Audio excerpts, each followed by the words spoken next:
ভাবুন তো এমন একটা মেয়ে যে নিজের ঘর থেকে বের হতে পারে না, কারোর সঙ্গে বন্ধুত্ব করতে পারে না, এমনকি নিজের জীবন নিয়েও কোনো সিদ্ধান্ত নিতে পারে না। কারণ তার বাবা মা তাকে সবসময় বলে এসেছে সে ভয়ঙ্কর এক রোগে আক্রান্ত।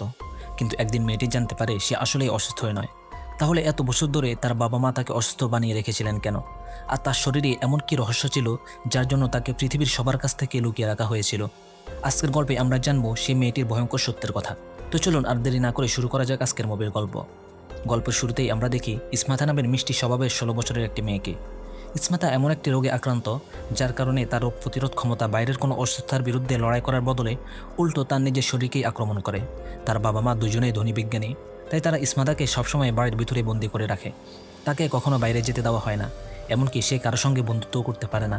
এভাবেই ধীরে ধীরে ইসমাতার জীবনটা একাকিত্বে ভরে যায়।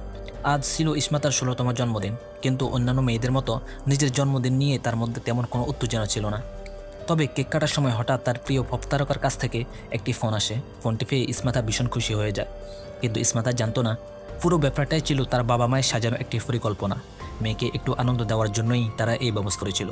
ছোট্ট এই জন্মদিনের আয়োজন শেষ হওয়ার পর ইসমাতা নিজের ঘরে ফিরে যায়। কাপড় পরিবর্তন করার সময় সে দেখতে পায় তার শরীর থেকে এখনও মৃত চামড়া উঠে আসছে। সাহস করে সে সেই নোংরা চামড়া পরিষ্কার করে নিজের ওষুধ খেয়ে বিছানায় শুয়ে পড়ে।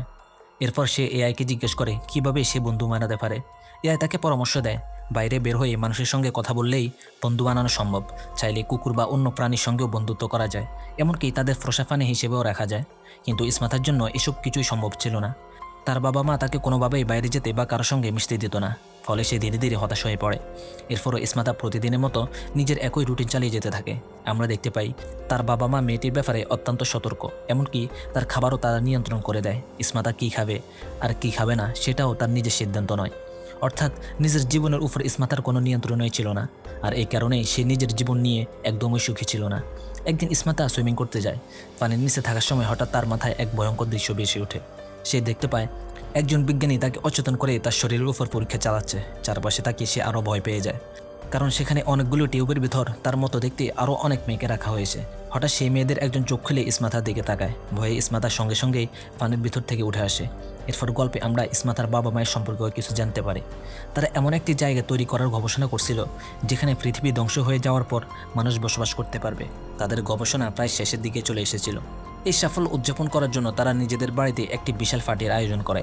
পার্টিতে সবাই যখন আনন্দে ব্যস্ত, তখন ইসমাতা একা বসে সিসিটিভি ফুটেজ দেখছিল। হঠাৎ সে দেখতে পায় তাদের বাড়ির একজন ওয়েটার কিছু জিনিস চুরি করে দূরের একটি সমুদ্র সৈকতে তার বন্ধুদের সাথে পার্টি করতে গেছে। ইসমাতা চাইলে তার বাবা মাকে বিষয়টি জানাতে পারত, কিন্তু এই ঘটনাকে সে নিজের জন্য একটি সুযোগ হিসেবে দেখে। সবার চোখ এড়িয়ে সেও বাড়ি থেকে বের হয়ে সমুদ্র সৈকতে চলে যায়। সেখানে তার পরিচয় হয় সিটি নামের একটি মেয়ের সঙ্গে। সিটি তাকে একটি পানীয় অফার করে। ইসমাতা প্রথমবারের মতো নিজের ইচ্ছে মতো বাইরে এসে আনন্দ করার এবং কারোর সঙ্গে বন্ধুত্ব করার সুযোগ পেয়েছিল।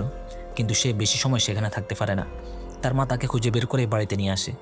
বাইরে যাওয়ার জন্য প্রথমে তার বাবা মা তাকে বকাঝকা করে, কিন্তু পরে তারা লক্ষ্য করে সমুদ্র সৈকত থেকে ফিরে আসার পর ইসমাতা আরও বেশি বিষণ্ণ হয়ে পড়েছে, এমনকি তার স্বাস্থ্যেরও অবনতি হচ্ছে। তাই তারা ইসমাতার একাকিত্ব কিছুটা দূর করার সিদ্ধান্ত নেয়। তারা সিডনিকে কিছু টাকা দেয় এবং পরের দিন তাকে বাড়িতে আসতে বলে, যাতে সে ইসমাতার সঙ্গে বন্ধুত্ব করতে পারে। এরপর ধীরে ধীরে ইসমাতা ও সিডনির মধ্যে ভালো বন্ধুত্ব গড়ে ওঠে। একদিন সিডনি ইসমাতাকে জিজ্ঞেস করে তার বাবা মা কী করেন। ইসমাতা জানায় তার বাবা মা দুজনেই অসাধারণ বিজ্ঞানী। তারা কথা বলতে বলতেই রাত হয়ে যায়। আর ঠিক তখনই ইসমাতার আবার সে ভয়ঙ্কর দৃশ্যটি দেখা দেয়, যেটা সে পানির নিচে দেখেছিল। সে দেখতে পায় কয়েকজন বিজ্ঞানী তার পাশে বসে আছে এবং তারা ড্যানিশ ভাষায় কথা বলছে। এরপর সে অনুভব করে রক্তে ভরা একটি টিউব তার গলায় চারপাশে জড়িয়ে আছে। ভয়ে ইসমাতা হঠাৎ ঘুম থেকে উঠে পড়ে। চারপাশে তাকে সে বুঝতে পারে সব কিছু স্বাভাবিক। সে সঙ্গে সঙ্গে সিডনিকে ফোন করে, কিন্তু সিডনি ফোন ধরে না। অন্যদিকে দেখা যায় সিডনি তখন তার প্রতিবন্ধী ভাইয়ের সঙ্গে আছে। সে ইসমাতার বাড়ি থেকে কিছু ওষুধ চুরি করে তার ভাইয়ের জন্য নিয়ে গিয়েছিল, কিন্তু ওষুধ খাওয়ার পর সিডনির ভাই বমি করে ফেলে। পরের দিন সকালে সিডনি আবার ইসমাতার বাড়িতে আসে। সময় কাটানোর জন্য তারা পুরনো ছবিগুলো দেখতে শুরু করে। হঠাৎ সিডনির চোখে একটি অদ্ভুত বিষয় ধরা পড়ে। একটি ছবি প্রায় 20 বছর আগের, কিন্তু সে ছবিতে ইসমাতার মাকে দেখতে ঠিক এখনকার মতোই তরুণ লাগছিল। অর্থাৎ 20 বছর পেরিয়ে গেলেও তার মায়ের চেহারায় কোনো পরিবর্তন হয়নি। আর আশ্চর্যের বিষয় হলো ইসমাতার চেহারার সঙ্গে তার বাবা মায়ের কোনো মিল নেই। তখন ইসমাতা সিডনিকে একটি সত্য জানায়। সে বলে এই মানুষগুলো তার আসল বাবা মা নয়। তার আসল বাবা মা তার জন্মের সময় মারা গিয়েছিল। এরপর এই দম্পতি তাকে দত্তক নিয়েছিল। এই কথা জানার পর সিডনি বাড়ি চলে যায়। এদিকে ইসমাতার বাড়িতে একদিন একজন বয়স্ক ও অদ্ভুত মহিলা আসে। হঠাৎ সে মহিলা ইসমাতার উপর আক্রমণ করে বলে, আমার তোমাকে দরকার। ইসমাতা কিছুই বুঝতে পারে না। তার বাবা মা দ্রুত তাকে রক্ষা করে এবং অন্যরা সেই পাগল মহিলাকে সেখান থেকে সরিয়ে নিয়ে যায়। অন্যদিকে সিডনি ও তার ভাই তাদের বাড়িতে বসে সে ওষুধ সম্পর্কে ডার্ক ওয়েবে খোঁজ করতে থাকে, যেটা সিডনি ইসমাতার কাছ থেকে চুরি করছিল। তখন তারা একটি ভয়ঙ্কর সত্য আবিষ্কার করে, যা তাদের দুজনকেই অবাক করে দেয়। ইসমাতা যে ওষুধগুলো খাচ্ছে সেগুলো আসলে তার রোগের চিকিৎসার জন্য নয়, বরং ওষুধগুলো তাকে আরও বেশি দুর্বল করে দেওয়ার জন্য ব্যবহার করা হচ্ছে। তখন সিডনি পুরো বিষয়টা বুঝতে পারে ইসমাতার বাবা মা আসলেই তার আসল বাবা মা নয়, এবং তারা ইসমাতাকে কোনোভাবেই ভালোবাসে না, বরং তারা তাকে নিজের স্বার্থে ব্যবহার করছে। সিডনি সিদ্ধান্ত নেয় যেভাবেই হোক সে ইসমাতাকে তাদের হাত থেকে বাঁচাবে। কিন্তু সমস্যা হলো ইসমাতার উপর সবসময় নজরদারি করা হয়, তাই সরাসরি তাকে সত্যিটা বলা সম্ভব নয়। পরের দিন সিডনি কিছু ঘুমের ওষুধ নিয়ে ইসমাতার বাড়িতে আসে। এরপর সে গোপনে সেই ওষুধ ইসমাতা ও তার মায়ের খাবার সঙ্গে মিশিয়ে দেয়। কিছুক্ষণ পর দুজনেই অচেতন হয়ে পড়ে। জ্ঞান ফেরার পর ইসমাতা নিজেকে সিডনির বাড়ির ভেতরে দেখতে পায়। সে ভীষণ ভয় পেয়ে যায়। সিডনি তাকে শান্ত করে বলে সে তার কোনো ক্ষতি করতে চায় না, বরং তার বাবা মাই তার সঙ্গে অন্যায় করছে। সিডনি শুধু তার জীবন বাঁচাতে চায় এবং তাকে আসল সত্যতা জানাতে চায়। সিডনি ইসমাতাকে জানায় তার বাবা মা ইচ্ছা করেই এমন ওষুধ দিচ্ছে, যেগুলো তাকে অসুস্থ করে রাখছে। কিন্তু ইসমাতা সিডনির কথা পুরোপুরি বিশ্বাস করার বা আরও কিছু জিজ্ঞেস করার আগেই তাদের গাড়ির ভয়াবহ দুর্ঘটনা ঘটে। দুজনকেই হাসপাতালে নিয়ে যাওয়া হয়। হাসপাতালে ইসমাতার কিছু পরীক্ষা করা হলে ডাক্তার তার রিপোর্ট দেখে অবাক হয়ে যায়, কারণ ইসমাতার রক্তের গ্রুপ ছিল অত্যন্ত বিরল। তার রক্তে এমন কিছু বিশেষ বৈশিষ্ট্য ছিল যা ডাক্তারকে আরও গবেষণা করতে আগ্রহী করে তোলে। ডাক্তার ইসমাতাকে জানায় তার আরও কিছু পরীক্ষা করা দরকার। কিন্তু তখন ইসমাতার বাবা তার নিজের ব্যক্তিগত ডাক্তারকে নিয়ে হাসপাতালে আসে এবং ইসমাতাকে সেখান থেকে বাড়িতে নিয়ে যায়। হাসপাতালে ডাক্তারদের ইসমাতার উপর কোনো পরীক্ষা চালানোর অনুমতি দেওয়া হয় না। এদিকে সিডনির ভাই কোমায় চলে যায়। হাসপাতালের ডাক্তার তখনও ইসমাতার রক্ত নিয়ে অনেক প্রশ্নের উত্তর খুঁজছিল। ইসমাতা তাকে বলেছিল সে লুফাস রোগে আক্রান্ত, কিন্তু সব রিপোর্ট হাতে আসার পর ডাক্তার দেখতে পান ইসমাতার আসলেই লুফাস নেই। তিনি ফোন করে ইসমাতাকে বিষয়টি জানিয়ে দেন। ডাক্তারের এই কথার পর ইসমাতা ধীরে ধীরে সিডনির কথা বিশ্বাস করতে শুরু করে। সে বুঝতে পারে তার বাবা মা সত্যিই তার সঙ্গে প্রতারণা করছে।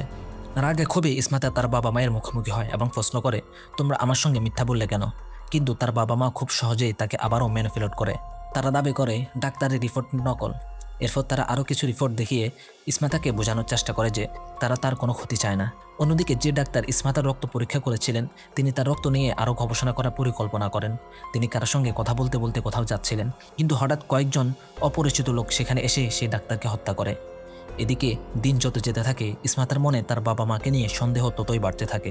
সে বুঝতে পারে তাদের আসা সত্যই কোনোভাবেই বের করা সম্ভব হচ্ছে না, তাই সে কয়েকদিন ইচ্ছে করেই ওষুধ খাওয়া বন্ধ করে দেয়। আর আশ্চর্যের বিষয় হলো ওষুধ বন্ধ করার পর তার শরীরে আগের চেয়ে ভালো হতে শুরু করে।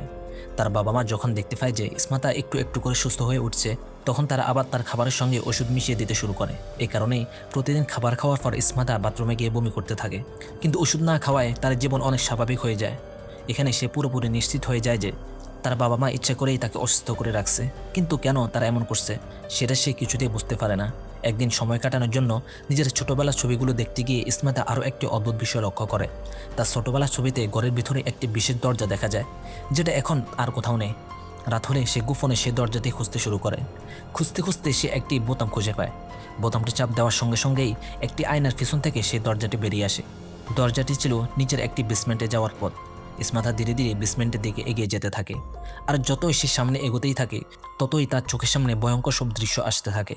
প্রথমে সে একটি দরজা দেখতে পায় যার ভিতর রক্তে ভরা ব্যাগ রাখা, আর নিচে তাকিয়ে ইসমাতা বুঝতে পারে তার বাবা মাই সেই রক্ত সংগ্রহ করছে। আর সে রক্ত অন্য কারো নয়, সেটা ইসমাতার নিজের রক্ত। এবার তাদের গোপন রহস্য ফাঁস হয়ে যাওয়ার ভয়ে তার বাবা মা আতঙ্কিত হয়ে পড়ে। তারা দ্রুত ইসমাতাকে ধরে ফেলে, একটি স্ট্রেচারের সঙ্গেই তাকে বেঁধে দেয়। আর তখনই অবশেষে পুরো সত্য ইসমাতার সামনে প্রকাশ পায়। তার বাবা মা বলে তাহলে শেষ পর্যন্ত তুমি সত্যিটা জেনেই গেছো, ঠিক আছে, এবার তোমাকে বাকি সত্যটাও বলে দিই। তারা জানায় ইসমাতার রক্ত অত্যন্ত বিরল। এ রক্ত যে কোনো রোগ সারিয়ে তুলতে পারে এবং বয়স্ক মানুষকে আবার তরুণ করে তুলতে পারে। এই কারণে তারা ইসমাতার রক্ত ধনী মানুষদের কাছে বিক্রি করে কোটি কোটি টাকা উপার্জন করছে। এরপর তারা আরও ভয়ঙ্কর একটি সত্য প্রকাশ করে। ইসমাতা আসলে কোনো রোগে আক্রান্ত ছিল না। সে কয়েকদিন আগেই ওষুধ বন্ধ করার পর যেমন ভালো হয়ে গিয়েছিল তেমনই সে আসলে সবসময় সুস্থ ছিল। তবে তার বাবা মা ইচ্ছা করেই তাকে অসুস্থ বানিয়ে রেখেছিল, যাতে সে কখনো তাদের কাছ থেকে পালিয়ে যেতে না পারে। এই কথা শুনে ইসমাতার চোখ বিস্ময়ে বড় হয়ে যায়। ঠিক তখনই তার মা একটি ইঞ্জেকশন নিয়ে সেখানে আসে এবং ইসমাতাকে সেটা দেওয়ার চেষ্টা করে। কিন্তু এবার ইসমাতা আর তাদের হাতে ধরা দেয় না। সে নিজেকে মুক্ত করে ইঞ্জেকশন দেওয়া ঠেকিয়ে দেয় এবং সেখান থেকে পালিয়ে যায়। এরপর সে সিডনি ও গ্রেরের বাড়িতে গিয়ে আশ্রয় নেয়। ইসমাতা তাদের বলে তোমরাই ঠিক বলেছিলে, ওরা আমার আসল বাবা মা নয়, ওরা খারাপ। ওরা আমার রক্ত বিক্রি করছে, আমার শরীরকে বিক্রি করছে। কিন্তু আমি আর সেই জীবন নিয়ে বাঁচতে চাই না। ইসমাতার উপর এতদিন ধরে যে অত্যাচার করা হয়েছে তার প্রতিশোধ নিতে সিডনি ও তার ভাইও তার সঙ্গে যোগ দেয়। তারা সেই বাড়িতে ফিরে যায় এবং ল্যাবরেটরিতে থাকা সব রক্তের ব্যাগ ধ্বংস করে দেয়। এই রক্তের ব্যাগগুলোই ছিল ওই দুই বিজ্ঞানীর কোটি কোটি টাকার উপার্জনের মূল উৎস। সবগুলো ধ্বংস করার পর তারা আরও সামনে এগিয়ে যায় এবং এবার তারা এমন একটি ল্যাব খুঁজে পায় যা আগেরটির চেয়েও অনেক বেশি ভয়ঙ্কর। সেখানে কাঁচে বড় বড় কন্টেনারের ভিতর ইসমাতার মতো অনেক অসংখ্য ক্লোন রাখা ছিল। এই দৃশ্য দেখে ইসমাতা ভয়ে আতঙ্কিত হয়ে পড়ে। সে একের পর এক ক্লোনের কন্টেনার ভাঙতে শুরু করে। ঠিক তখনই সেই বিজ্ঞানী সেখানে এসে হাজির হয়, যাকে ইসমাতা বারবার নিজের ভয়ঙ্কর স্বপ্নের মধ্যে দেখেছিল এবং সে রুশ ভাষায় কথা বলতো। তাকে সামনে দেখে ইসমাতা বুঝতে পারে এতদিন যে সে ভয়ঙ্কর দৃশ্যগুলো দেখছিল সেগুলো কোনো কল্পনা ছিল না, সেগুলো সত্যিই ঘটেছিল। যখন বিজ্ঞানীর ইসমাতার শরীরের উপর পরীক্ষা চালাতো তখনই তার চোখের সামনে এসব দৃশ্য ভেসে উঠত। কিন্তু পরীক্ষা শেষ হওয়ার পর তারা এমন ওষুধ ব্যবহার করত যা ইসমাতার স্মৃতি থেকে সেই ঘটনাগুলো মুছে দিত। এখন সব সত্য জানতে পেরে ইসমাতার রাগ আরও বেড়ে যায়। সে সেই বিজ্ঞানীকে আক্রমণ করতে এগিয়ে যায়। ঠিক তখনই তার বাবা মা পিছন থেকে এসে তাকে নিয়ন্ত্রণ করার চেষ্টা করে। তার বাবা মা ইসমাতাকে বোঝানোর চেষ্টা করতে থাকে, কিন্তু এবার ইসমাতা আর কোনোভাবেই তাদের কথায় ভুলতে রাজি হয় না। সে একটি ছুরি তুলে নিয়ে তার বাবাকে আক্রমণ করে। এটা দেখে তার মা প্রচণ্ড রেগে যায়। সে তার স্বামীর প্রতিশোধ নিতেই ইসমাতার উপর ঝাঁপিয়ে পড়তে চায়, কিন্তু সেই সুযোগেই ইসমাতা তাকে ধরে ফেলে এবং তার গলায় ছুরি মেরে হত্যা করে। অবশেষে ইসমাতা তাদের হাত থেকে পুরোপুরি মুক্ত হয়। এরপর গল্পে 1 বছর সময় পার হয়ে যায়। আমরা দেখতে পাই ইসমাতা সবাইকে বলে বেড়াচ্ছে যে তার বাবা মা একটি দুর্ঘটনায় মারা গেছে। এদিকে একদিন সে গ্রেকের কাছ থেকে একটি ফোন পায়। গ্রেক তাকে জানায় ইসমাতা রক্তের কারণে তার শরীর পুরোপুরি সুস্থ হয়ে গেছে, এমনকি সে আবারও হাঁটতেও পারছে। এই খবর শুনে ইসমাতা ভীষণ আনন্দিত হয়। মনে হয় এতদিনের সব দুঃস্বপ্ন অবশেষে শেষ হয়েছে। কিন্তু আসলেই গল্প এখানে শেষ নয়। কয়েকদিন পর ইসমাতা নিজের বাড়িতে আরও একটি গোপন ঘর আবিষ্কার করে। ঘরের ভেতরে ঢুকে সে দেখতে পায় সেখানে আরও অনেকগুলো ক্লোন রাখা হয়েছিল।